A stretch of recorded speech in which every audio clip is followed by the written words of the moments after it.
Operation സിന്ദൂറുമായി ബന്ധപ്പെട്ട India Pakistan സംഘർഷത്തിൽ പാകിസ്ഥാനെ കൈ അയച്ച് സപ്പോർട്ട് ചെയ്ത രാജ്യങ്ങളിൽ ഒന്നാണ് തുർക്കി, മറ്റൊന്ന് അസർബൈജാൻ.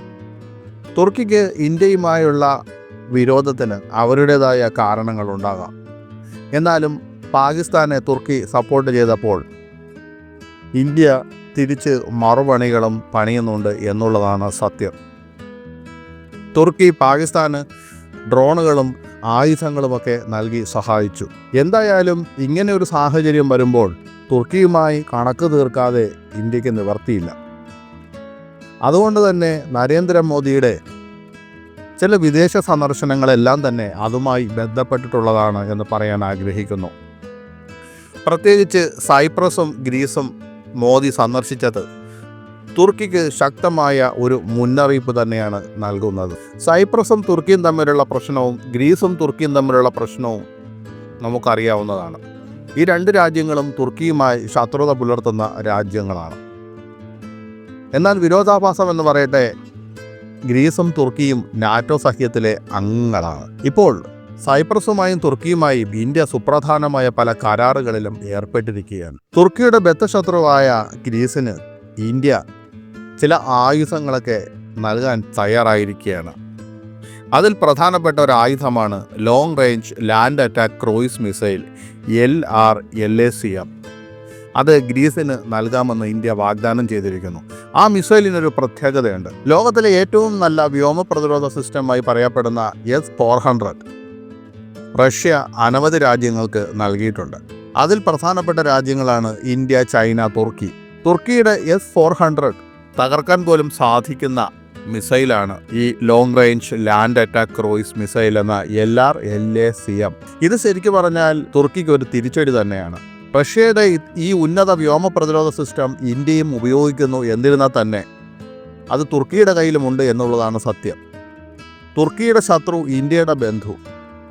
ആ അർത്ഥത്തിൽ ഒരുപക്ഷെ ഇന്ത്യയുടെ കയ്യിലുള്ള ഈ S-400 എന്ന സുദർശൻ ചക്ര എന്നൊക്കെ നമ്മൾ വിളിക്കുന്ന ആ എയർ ഡിഫൻസ് സിസ്റ്റം, അതേ എയർ ഡിഫൻസ് സിസ്റ്റം മറ്റൊരു രാജ്യത്തിൻ്റെ കയ്യിലുള്ളത് കൊണ്ട് തന്നെ നമ്മുടെ ശത്രു രാജ്യത്തിൻ്റെ കയ്യിലുള്ളത് തകർക്കാനുള്ള വഴികളും ഇന്ത്യയുടെ കയ്യിലുണ്ട് എന്നുള്ളതാണ് സത്യം. ഇങ്ങനെ ഗ്രീസിന് ഇത്തരമൊരു ക്രൂയിസ് മിസൈൽ ഇന്ത്യ നൽകാൻ തയ്യാറാകുമ്പോൾ തന്നെ അത് തുർക്കിയുടെ മാധ്യമങ്ങളിലെല്ലാം തന്നെ വലിയ വാർത്തയായിരിക്കുകയാണ്.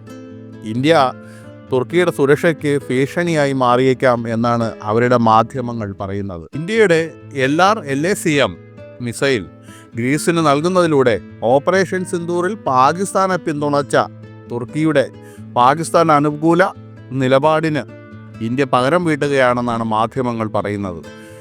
ഇന്ത്യ നൽകുന്ന ഈ മിസൈലിൻ്റെ പ്രത്യേകത അത് തുർക്കിയുടെ തലസ്ഥാനമായ അങ്കാറ വരെ എത്താൻ ശേഷിയുള്ള മിസൈലാണ്. ഈ മിസൈലിൻ്റെ വേറൊരു പ്രത്യേകത അത് ഇന്ത്യ തദ്ദേശീയമായി വികസിപ്പിച്ച മിസൈലുകളാണ്.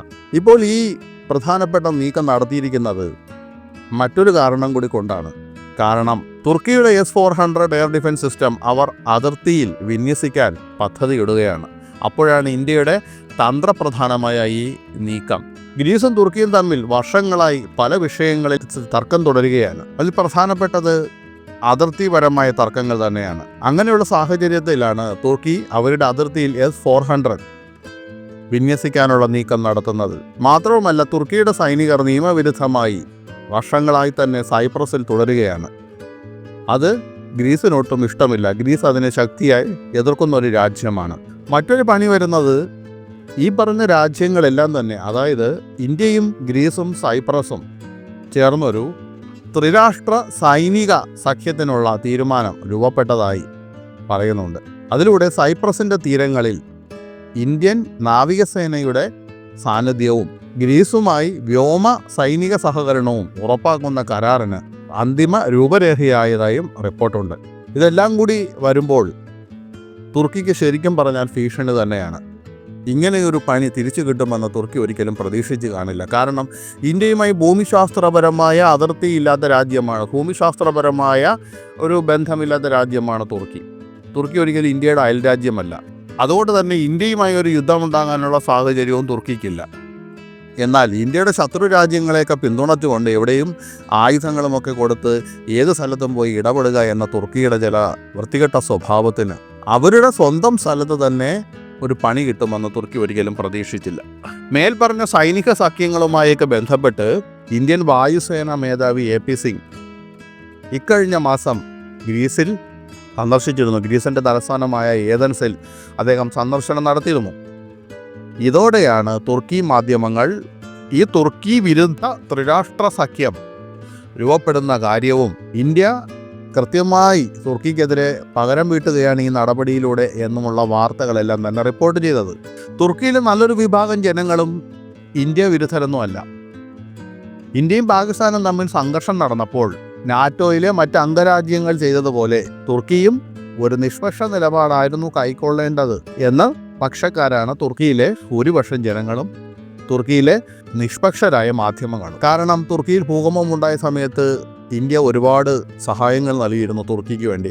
ലോകത്ത് ഏതൊരു രാജ്യത്തിലൊരു പ്രകൃതിക്ഷോഭമുണ്ടായാലും ഇന്ത്യ കൈ അയച്ച് സഹായം നൽകുന്നുണ്ട് എന്നുള്ളത് സത്യമാണ്. ഏറ്റവും അധികം വൈകാരികമായ ഒരു സംഭവം ഓർത്തു പോവുകയാണ്. ഇന്ത്യ ഒരുപാട് സഹായങ്ങൾ വിദേശ രാജ്യങ്ങൾക്ക് നൽകിയിട്ടുണ്ട്. എങ്കിലും വർഷങ്ങൾക്ക് മുമ്പ് നടന്ന വളരെ ഇന്ത്യക്കാരിൽ വളരെ വൈകാരികതയുണ്ടാക്കുന്ന ഒരു സംഭവം ഓർത്തു പോവുകയാണ്. അന്ന് ഇന്ത്യയിൽ സുനാമി അടിച്ച സമയമായിരുന്നു. ഇന്തോനേഷ്യയുടെ തീരങ്ങളിൽ ആഞ്ഞടിച്ച് ലക്ഷക്കണക്കിന് പേരെ അവിടെ കൊന്നു. തായ്ലൻഡ്, ഇന്ത്യ, ശ്രീലങ്ക അങ്ങനെ അനവധി രാജ്യങ്ങളിൽ സുനാമിയുടെ ആക്രമണമുണ്ടായി. ലക്ഷക്കണക്കിന് മനുഷ്യർ മരിച്ചു തുടങ്ങി. ഈ സമയത്ത് ഇന്ത്യയുടെ തമിഴ്നാട്ടിലും കേരളത്തിലുമൊക്കെ സുനാമി വന്നടിച്ചു. ആയിരക്കണക്കിന് പേർ മരിച്ചു. പക്ഷേ ഇത്തരമൊരു വലിയ പ്രകൃതി ദുരന്തം ഇന്ത്യയിൽ ഉണ്ടായിട്ട് പോലും ആ ദുരന്തത്തിൽ നിന്നുകൊണ്ട് തന്നെ ഇന്ത്യ വിമാനങ്ങൾ അയച്ച് ഈ ഭൂകമ്പത്തിലും സുനാമിയിലും ഏറ്റവും അധികം നാശനഷ്ടങ്ങൾ സംഭവിച്ച ഇന്തോനേഷ്യയ്ക്ക് സഹായം നൽകാൻ ആദ്യം പാഞ്ഞെത്തിയ രാജ്യം ഇന്ത്യയാണ്. ഇന്ത്യയുടെ വിമാനങ്ങൾ ഇന്തോനേഷ്യയിൽ ചെന്ന് ഇറങ്ങുന്ന സമയത്ത് ഇന്ത്യയും ദുരന്തത്തിലായിരുന്നു. കാരണം ഇന്ത്യക്ക് അത്രമാത്രം വിഭവശേഷിയുണ്ട്. അതുകൊണ്ട് തന്നെ ഇന്ത്യക്ക് എത്ര പ്രകൃതി ദുരന്തങ്ങളുണ്ടായാലും അതിനെ തരണം ചെയ്തുകൊണ്ട് മറ്റു രാജ്യങ്ങളെ സഹായിക്കാനുള്ള മനസ്സുണ്ട്.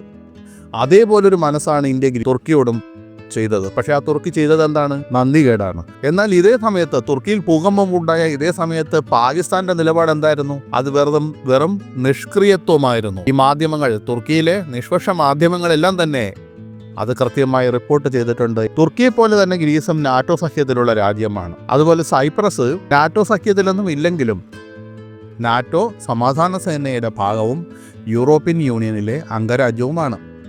തുർക്കിയുടെ യൂറോപ്യൻ യൂണിയൻ പ്രവേശനം വീറ്റോ ചെയ്തിരിക്കുന്നത് സൈപ്രസാണ്.